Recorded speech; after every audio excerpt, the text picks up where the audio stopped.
bil. Prodajalec v tisti majhni trgovini na robu mesta, ko sem imel 11 let. Z mamo sva želela kupiti le nekaj kruha. Ampak jaz sem v kotičku trgovine zagledal čokolado. To je bila tista čokolada, ki sem jo vsako jutro videl v časopisu zraven strica na avtobusu.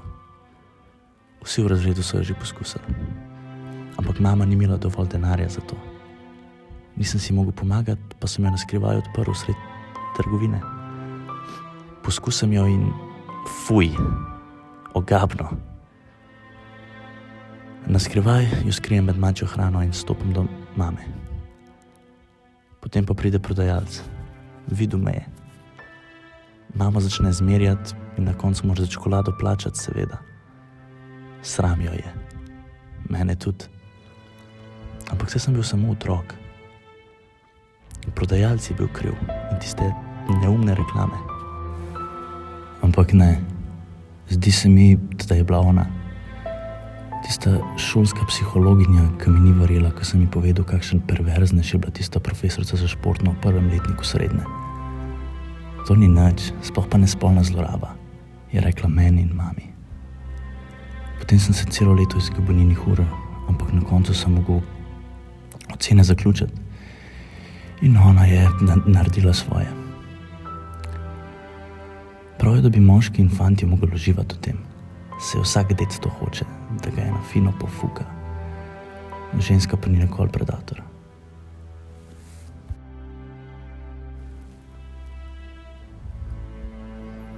Mogoče so vsi ljudje, ki so šli mimo mene, ko sva z mamo ostala brez doma. Glave prilepljene na hladna ljubljanska tla ali pa njihove telefone. Prisilno se delajo, da ne vidijo, ne slišijo, ne čutijo. Gledajo me, kot da sem golazen.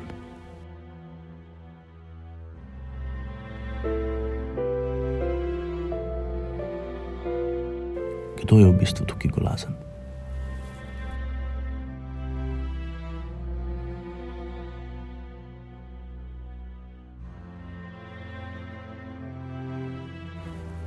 Mogoče je krivo nasilje mojega fotra in njegovo bedno življenje.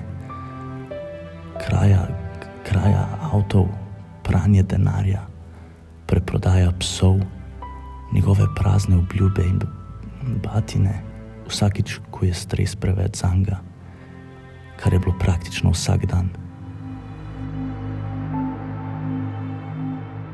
Od mame sem zvedel, da je včasih tihotapil begunce čez mejo in jim rihtal dokumente.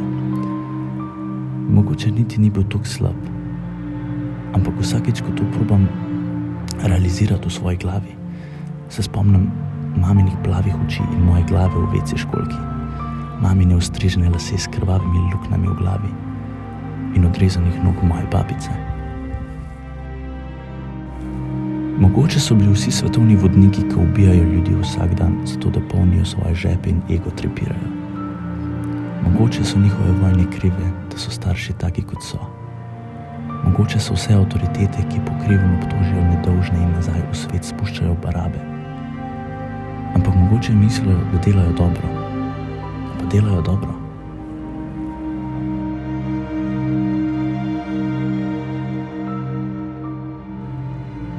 Mogoče je voznik z avtobusa, ki me je narobe pogledal. Mogoče so socialna omrežja. Mogoče so krivi mediji in mogoče so psihiatri, ki vsakega najstnika, ki pride po pomoč, nafilajo z 10 različnimi recepti. Mogoče so kemikalije v hrani. Mogoče je alkohol in droga. Ampak pa je, da alkohol in droga nudita najlepši pogled na svet.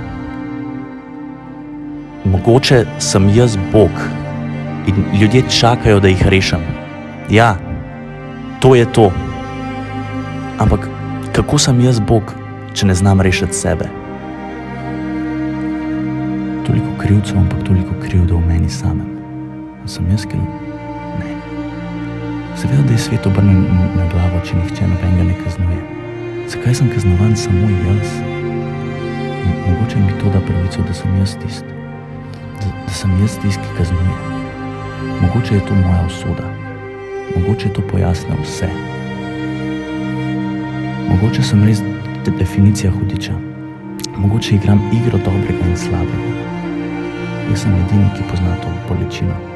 Jaz sem edini, ki to razume. Jaz sem superiorno bitje tega mesta, superiorno bitje te države, jaz sem superiorno bitje tega planeta, jaz sem tisti, ki bo poustvaril Biblijo, jaz bom pravi Noe in to bo moja barka.